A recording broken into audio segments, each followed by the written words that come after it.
नमस्कार, बहुत स्वागत है आपका और मैं हूं आपके साथ सुमित शर्मा। पन्ना से इस वक्त की बड़ी खबर आपको बता दें। यात्रियों से भरी बस पलट गई है। बस के नीचे कई यात्रियों के दबे होने की आशंका है। यात्रियों को बस से निकाला जा रहा है, बस के नीचे से निकाला जा रहा है। इंदौर से सतना ये बस जा रही थी। रैकरा गांव के पास की घटना बताई जा रही है। पन्ना से इस वक्त की बड़ी खबर हम आपको बता रहे हैं। तस्वीरों में आप देख सकते हैं कि कितनी बुरी तरीके से यह बस पलटी है। बताया जा रहा है कि ड्राइवर की झपकी लगने से यह हादसा हुआ। झपकी लगने के बाद ड्राइवर ने कंट्रोल बस से खो दिया और यह बस बेकाबू होकर अनियंत्रित होकर पलट गई।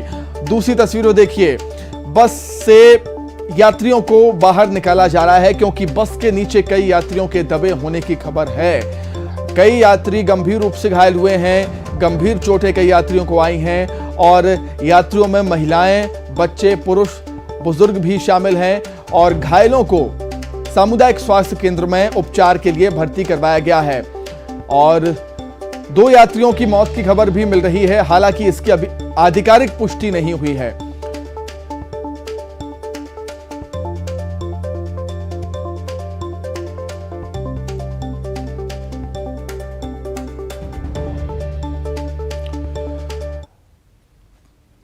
तो चलिए, हादसे पर क्या कुछ अपडेट है उसे हम जान लेते हैं। संजय तिवारी मेरे साथ लाइव जुड़ गए हैं। आइए उन्हीं का रुख कर लेते हैं। संजय, काफी भीषण हादसा हम इसे कहेंगे क्योंकि बस के नीचे कई यात्रियों के दबे होने की खबर मिल रही है। क्या कुछ अपडेट है अभी आपके पास इस भीषण हादसे को लेकर? सुमित, जैसा कि दर्शकों को आपने बताया कि यह मैंगो ट्रेवल्स की बस है जो कि इंदौर से चलकर सतना जा रही थी। इसमें तकरीबन 5 से 7 जिलों के यात्री सवार थे। इसमें महिलाएं और बच्चे और साथ में बुजुर्ग भी शामिल हैं और तकरीबन 50 यात्री इस बस में सवार थे। और यह बस वातानुकूलित बस है, ये एसी बस है, इस वजह से सारे यात्री सो रहे थे। सुबह तड़के की बात है कि ड्राइवर ने नियंत्रण खो दिया और पन्ना जिले के ग्राम रैकरा के पास जब यह बस पहुंची और यह बस अनियंत्रित होकर पलट गई, जिसमें तकरीबन 15 यात्री घायल होने की सूचना आ रही है और यह भी सूचना मिल रही है कि करीब 2 यात्रियों की मौत भी हो चुकी है। हालांकि यह अपुष्ट सूत्रों से जानकारी प्राप्त हुई है। मौत की खबर, कितने यात्रियों की मौत हुई है, अभी यह कह पाना मुश्किल होगा। हालांकि इसमें महिलाएं हैं या बच्चे हैं यात्रियों में, यह भी कह पाना मुश्किल होगा। फिलहाल जो प्रारंभिक जानकारी आ रही है उसमें यह है कि 15 यात्री घायल हुए हैं जिनको पन्ना जिला चिकित्सालय में भर्ती भी कराया गया है। जी सुमित। बिल्कुल संजय, जो यात्री घायल हुए हैं उनकी हालत क्या बताई जा रही है और क्या बच्चे भी इस घटना के शिकार हुए हैं? इस बस में बच्चे भी सवार थे और उनकी संख्या भी अगर आपको मालूम हो तो बताएं हमें।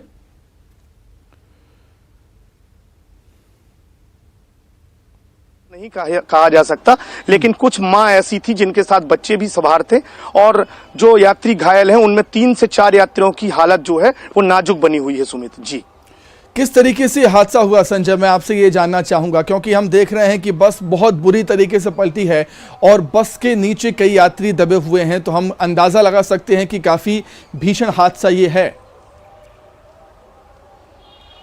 जी निश्चित रूप से सुमित, यह बस इंदौर से शाम को चलती है और यह भोपाल से रात में चलती है। तो ये स्लीपर कोच बस है, एसी बस है, तो लोग इसमें सो जाते हैं। अधिकतर यात्री आराम से अपनी यात्रा को पहुंचना चाहते हैं, अपने गंतव्य तक पहुंचना चाहते हैं और ड्राइवर इसमें 2 होते हैं। निश्चित रूप से यह आशंका जताई जा रही है कि जो दूसरा ड्राइवर होगा वह लेट नाइट ड्राइविंग करने के चलते जो तड़के उसको झपकी लग गई होगी, ऐसा अंदाजा लगाया जा रहा। फिलहाल ड्राइवर फरार है, ड्राइवर की तलाश की जा रही है और यह बताया जा रहा है कि इसमें 2 से अधिक यात्रियों की मौत तो हुई ही है। फिलहाल प्रशासन मौके पर है, अभी जो घायल है उनका इलाज चल रहा है। जी ठीक है, निश्चित तौर पर एक बड़ी लापरवाही हम कहेंगे संजय, क्योंकि ड्राइवर की झपकी लगी और उसने बस से कंट्रोल खो दिया।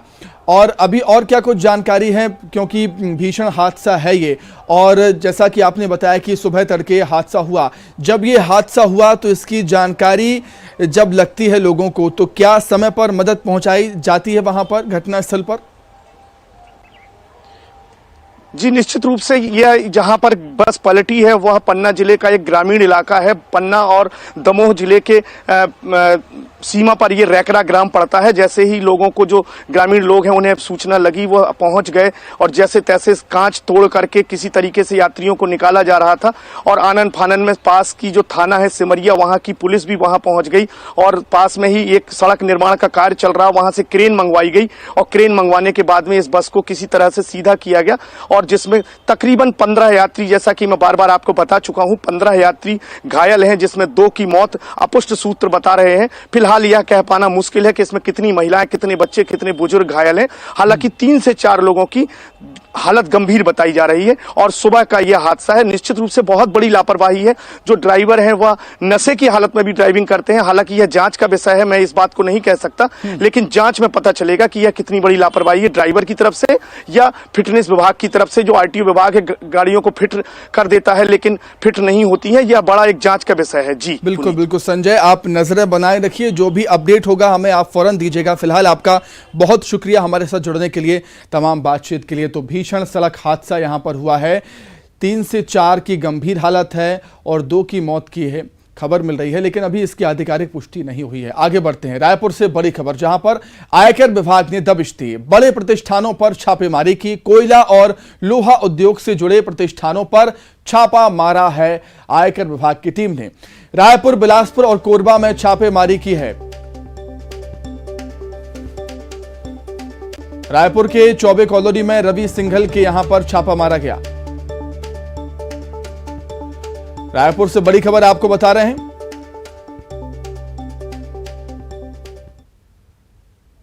राजधानी रायपुर में कई जगह पर दबिश दी है। इसके साथ ही रायपुर, बिलासपुर और कोरबा में भी आईटी की टीम दबिश दे रही है। और खासतौर पर बात करें तो कोयला और लोहा व्यवसाय से जो जुड़े कारोबारी हैं वो राडार पर हैं, उनके निवास पर और कार्यालय पर लगातार जो ऑफिसेस हैं वहां पर ये दबिश जारी है। राजधानी रायपुर के चौबे कॉलोनी, शंकर नगर और भाटा गांव में जो आईटी की कार्रवाई है वो अभी जारी है। चौबे कॉलोनी में रवि सिंघल के यहाँ छापा पड़ा है, उनके 8 पार्टनर्स के यहाँ भी छापा पड़ा है। सिंगापुर सिटी, वॉलफोर्ड सिटी और सफायर ग्रीन में भी आईटी की कार्रवाई जो है वो जारी है। कोल वॉस्ट्री से जुड़े हुए कई कारोबारी के यहाँ छापा पड़ा है और जो रवि सिंघल है वो भी जो है वो लोहे के जो व्यवसायी है। और लगातार आप देख सकते हैं कि यहाँ पर जो टीम है वो भीतर मौजूद है और हालांकि ये है कि मेन गेट बंद कर दिया गया है। आप अंदर देख सकते हैं कि भीतर जो है वो जो घर के मालिक और तमाम जो लोग हैं उनको अभी बाहर कहीं निकलने नहीं दिया गया है। जो लोग बाहर आ रहे हैं वो ऐसा कहा जा सकता है कि जो जिस टीम ने दबिश दी है उन्हीं के जो लोग हैं वो हैं। राजधानी में रायपुर में और भी कई जगह पर खासतौर पर अगर बात करें तो कोल जो व्यवसाय से जुड़े हुए लोग हैं उनके यहाँ लगातार ये छापे में मारी की कार्रवाई जारी है। और अभी शुरुआती तौर पे कहा जा रहा है कि छत्तीसगढ़ में और भी कई जगह पर इस व्यवसाय से जुड़े लोगों के घरों में छापा पड़ सकता है। कैमरा पर्सन राजन के साथ ममता लांजेवार, न्यूज 18 छत्तीसगढ़, रायपुर। तो आयकर विभाग की कार्रवाई को लेकर क्या कुछ अपडेट है उसे जानने के लिए सीधे हम ममता का रुख कर लेते हैं। रायपुर से हमारे साथ वो लाइव जुड़ गई हैं। आइए ममता का रुख करते हैं। ममता, क्या आय से अधिक संपत्ति की शिकायत इनके खिलाफ पहले से मिल रही थी तब छापेमार कार्रवाई हुई, और कब से यह कार्रवाई चल रही है, कितने घंटे बीत चुके हैं?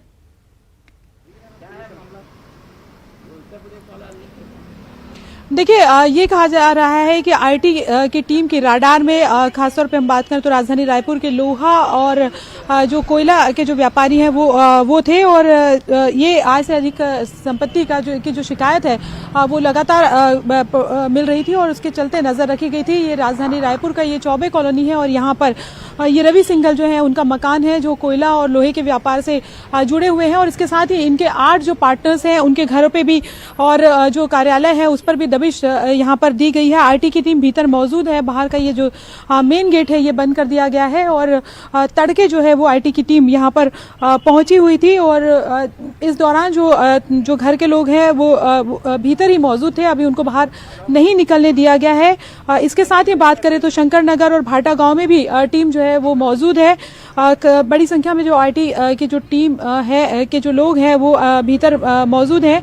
जो लोग बाहर आ रहे हैं वो आईटी की टीम के ही लोग आ रहे हैं। और यहाँ पर अभी घर पे जो है व्हाइट वॉशिंग चल रही थी, लेकिन आज जब जो लोग व्हाइट वॉशिंग कर रहे थे वो लोग आए तो उन्हें बाहर से ही लौटा दिया गया। और इसके साथ ही हम बात करें तो कोरबा, रायगढ़ और बिलासपुर में भी ये जो कार्रवाई है वो की जा रही है। सिंगापुर सिटी, वॉलफोर्ड सिटी के साथ ही सफायर ग्रीन में भी ये कार्रवाई जारी है। कोयला, लोहा और कोल वॉशरी से जुड़े जो कारोबारी हैं उन पर ये दबिश लगातार दी जा रही है और ये भी कहा जा रहा है कि छत्तीसगढ़ में कई अलग अलग जगहों पे IT की जो दबिश है वो पड़ सकती है। जी ममता, जब IT कार्रवाई करती है, दबिश देती है, तो हम देखते हैं कि वो केवल घर ही नहीं, प्रतिष्ठानों, दफ्तरों या जो फार्म हाउस होते हैं सभी जगह पर यहाँ पर कार्रवाई करती है। तो जिनके यहाँ पर ये कार्रवाई चल रही है, क्या उनके ऑफिसेस, प्रतिष्ठान और अलग अलग जहाँ पर उनके ठिकाने होंगे वहां पर भी जा सकती है IT की टीम?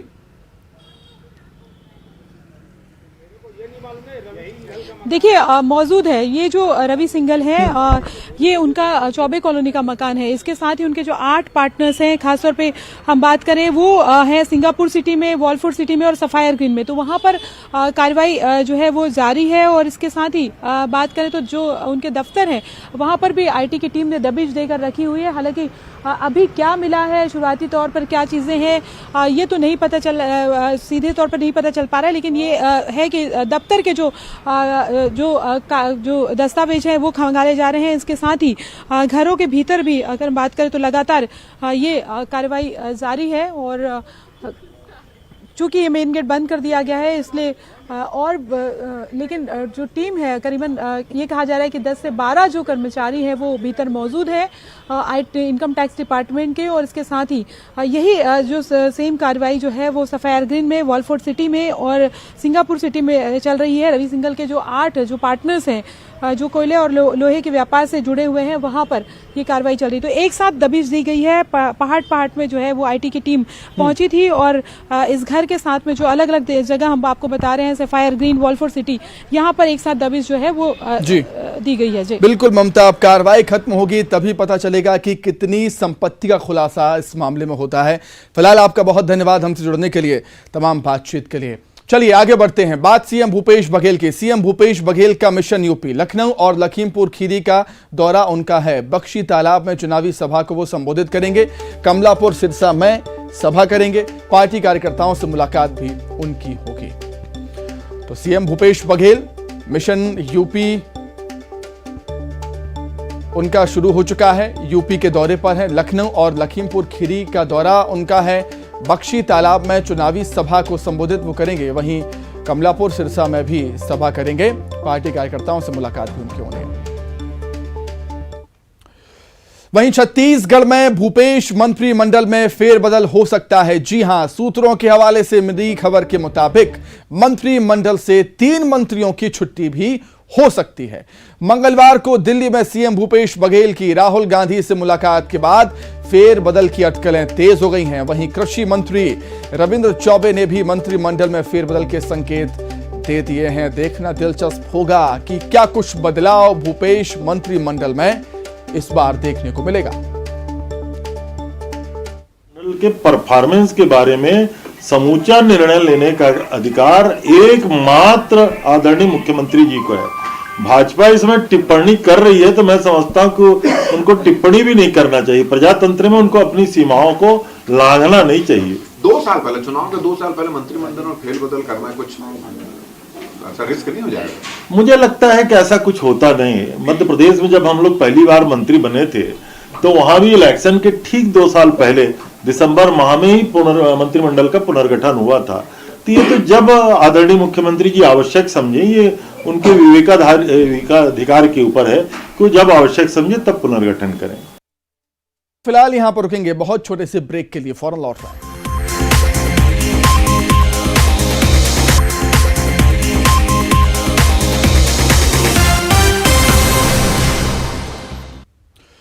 ब्रेक के बाद बात करेंगे एमपी विधानसभा के शीतकालीन सत्र की, जिसका आज तीसरा दिन है और आज वसूली का विधेयक पेश होगा सदन में। तोड़फोड़ करने वालों से वसूली की जाएगी, इस विधेयक में यही प्रावधान है। वहीं आज अनुपूरक बजट पर भी चर्चा होगी जो कल पेश हुआ था सदन में। आज अनुपूरक बजट पर चर्चा होनी है और आज वसूली का विधेयक भी सदन में पेश किया जाएगा।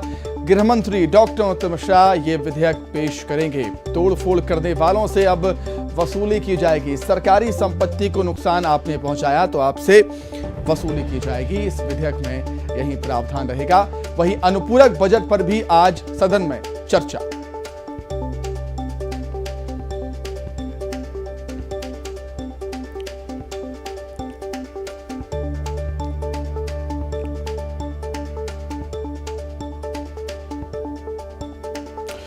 तो एमपी विधानसभा का शीतकालीन सत्र हंगामेदार होने के पूरे आसार। आज तीसरा दिन है, काफी महत्वपूर्ण दिन है। क्या कुछ खास आज होने वाला है, उसे हम जानने के लिए सीधे रुख करेंगे। मेरे सहयोगी अनुराग श्रीवास्तव हमारे साथ लाइव जुड़ गए हैं। आइए उन्हीं का रुख कर लेते हैं। अनुराग, आज का दिन काफी महत्वपूर्ण है। एक तो अनुपूरक बजट पर चर्चा होनी है और वसूली का विधेयक भी आज पेश होगा। अनुराग, बिल्कुल सुमित, देखिए आज विधानसभा का सत्र कई मायनों में महत्वपूर्ण है, क्योंकि निजी और सरकारी संपत्ति को नुकसान पहुंचाने वालों के खिलाफ जुर्माने और सजा के प्रावधान वाला विधेयक आज सदन में पेश किया जाएगा और इसके कानूनी शक्ल लेने के बाद उन लोगों के खिलाफ सख्त एक्शन लिया जा सकेगा जो किसी हिंसा का सहारा लेते हुए या विरोध प्रदर्शन के बहाने सरकारी और निजी संपत्तियों को नुकसान पहुंचाते हैं। तो आज उस महत्वपूर्ण विधेयक को विधानसभा में पेश किया जाएगा। लेकिन इसके अलावा कई और दूसरे मुद्दे भी हैं जिसको लेकर विधानसभा में शोर शराबा होने की पूरे आसार नजर आ रहे हैं। दरअसल जो खपत से ज़्यादा बिजली के बिल दिए जा रहे हैं, इसको लेकर ध्यान आकर्षण लगाया गया है। पूर्व मंत्री पीसी शर्मा का ये ध्यान आकर्षण है और इस मुद्दे को जोर शोर के साथ उठाया जाएगा। इसके अलावा खाद की किल्लत का मुद्दा भी आज विधानसभा में सुनाई दे सकता है। इसके अलावा कई महत्वपूर्ण प्रश्न हैं जो प्रश्नकाल के दौरान सुनाई देंगे। तो इस साथ ही जो कल वित्त मंत्री जगदीश देवड़ा ने बजट पेश किया था, उस बजट मांगों को लेकर भी आज सदन में चर्चा की जाएगी। तो कुल मिलाकर आज का दिन खासा महत्वपूर्ण रहने वाला है। बिल्कुल खासा महत्वपूर्ण आज का दिन, विधानसभा का शीतकालीन सत्र का तीसरा दिन। बहुत शुक्रिया अनुराग हमसे जुड़ने के लिए, तमाम बातचीत के लिए।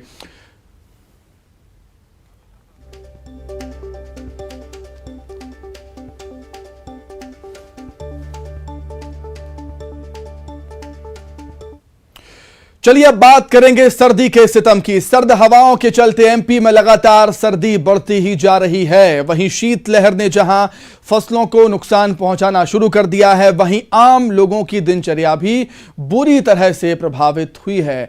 आप तस्वीरें देख सकते हैं टीवी स्क्रीन पर, क्या कुछ हालात हैं अलग अलग जगहों पर। सबसे ज्यादा मुश्किल रोज कमाकर खाने वालों की। मौसम विभाग के मुताबिक आने वाले दिनों में शीतलहर तो बनी ही रहेगी, सर्द हवाओं का सिलसिला भी यूं ही चलता रहेगा।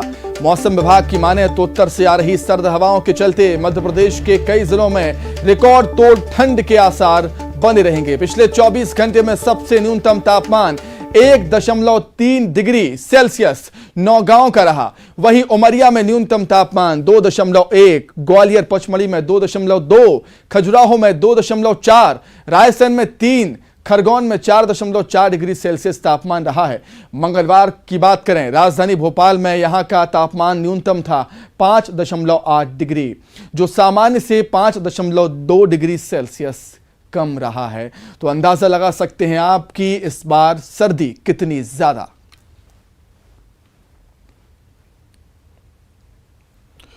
बात छत्तीसगढ़ की करें, बस्तर को छोड़कर पूरे छत्तीसगढ़ में शीतलहर का प्रकोप लगातार जारी। अंबिकापुर और जशपुर के पठारी क्षेत्रों में तापमान काफी गिर गया है। मौसम विभाग का कहना है कि आने वाले दिनों में अभी पारा और भी गिरेगा। 4 जिलों की तस्वीरें देखिए टीवी स्क्रीन पर। इन जगहों पर कैसी ठंड पड़ रही है, तस्वीरें साफ बयां करती हैं। कवर्धा, मुंगेली, कांकेर, बलरामपुर में कमोवेश एक से ही हालात। कवर्धा में देख सकते हैं कार के ऊपर किस तरीके से बर्फ की चादर बिछ गई। मुंगेली में लोग अलाव का सहारा ले रहे हैं। कांकेर में कोहरा छाया हुआ है, आने जाने में लोगों को दिक्कतें हो रही हैं। बलरामपुर में फसलों को नुकसान, किसानों की चिंताएं यहां पर बढ़ गई।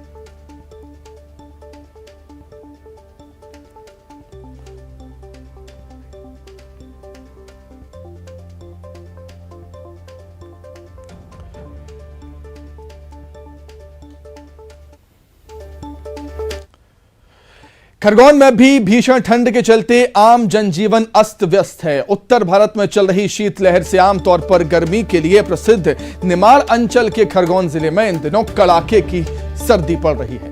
तापमान 5 डिग्री से भी कम हो गया है। आप देख सकते हैं लोग अलाव का सहारा ले रहे हैं। यहां पर प्रदेश में सबसे ज्यादा गर्मी होती है, लेकिन आप देखिए कप कपाते हुए लोग आपको नजर आ रहे होंगे।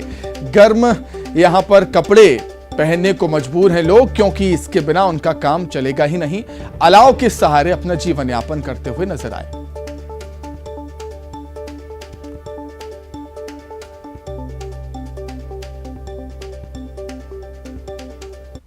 बहुत जबरदस्त ज़्यादा है और मतलब यहाँ से वहाँ तक 9 साढ़े 9 बजे तक के पहले कोई बाहर ही नहीं निकलता है। पहले तो शायद मैंने तो नहीं देखी, बाकी आज इस साल मतलब बहुत ज़्यादा ठंड है। कितना हो गया वो तापमान? 5 डिग्री से बाहर है। अच्छा अच्छा। 5 डिग्री से बाहर है तो लोग निकलते नहीं है? नहीं के बराबर है। 9 साढ़े 9 बजे के बाद ही ज़्यादा दिखते हैं। पड़ रही है। हम गुजरात गए थे काम पे तो काम नहीं बना, ठंड खूब गिर रही है तो वापस आ गए। हाँ। कहाँ जाना आपको? कोठा। अच्छा। पहले ऐसे पड़ती थी ठंड? नहीं, अब बहुत ज्यादा पड़ रही बहुत है। ज्यादा? हाँ। नहीं तो सुबह सुबह क्यों आ गए? वैसे तो लोग आ ही नहीं रहे। तो अपन वहाँ से बस 9 बजे की थी तो फिर सुबह सुबह आना पड़ा। गुजरात से आ रहे हैं? हाँ, गुजरात। उत्तर भारत में चल रही शीतलहर का असर खरगोन में भी देखा जा रहा है। आमतौर पर खरगोन और निमाड़ अंचल है वो गर्मी के लिए प्रसिद्ध माना जाता है, लेकिन जिस प्रकार से लगातार तापमान गिर रहा है और 5 डिग्री तक पहुंच गया है, तो खरगोन और उसके आसपास जिस प्रकार से पिछले वर्षों की तुलना में भी ठंड का जो प्रकोप देखा जा रहा है, लोग आमतौर से घर से नहीं निकल रहे हैं। ये मुख्य मार्ग है शहर का और यहाँ पर इक्का दुक्का लोग ही दिखेंगे। आघोषित कर्फ्यू जैसा माहौल दिखता है, सुबह से सन्नाटा छाया रहता है। आशुतोष पुरोहित, न्यूज 18 खरगोन। सर्दी के बाद बात करेंगे वैक्सीनेशन की। रायपुर से बड़ी खबर, राजधानी में 100% लोगों को सिंगल डोज लग चुकी है। जी हां, रायपुर में 17,52,000 लोगों को सिंगल डोज लग चुकी है। 309 दिनों में पूरा हुआ है 100% सिंगल डोज का रिकॉर्ड। यहां पर टारगेट 13,07,000 लोगों को दूसरा डोज लग चुका है राजधानी रायपुर में। तो एक बड़ी उपलब्धि हम कहेंगे राजधानी रायपुर के लिए कि 100% लोगों को सिंगल डोज लग चुका है कोरोना वैक्सीन का। 17,52,000 लोगों को सिंगल डोज लग चुका है। और वहीं बात करें डबल डोज की तो 13,07,000 लोगों को डबल डोज लग चुका है राजधानी रायपुर में।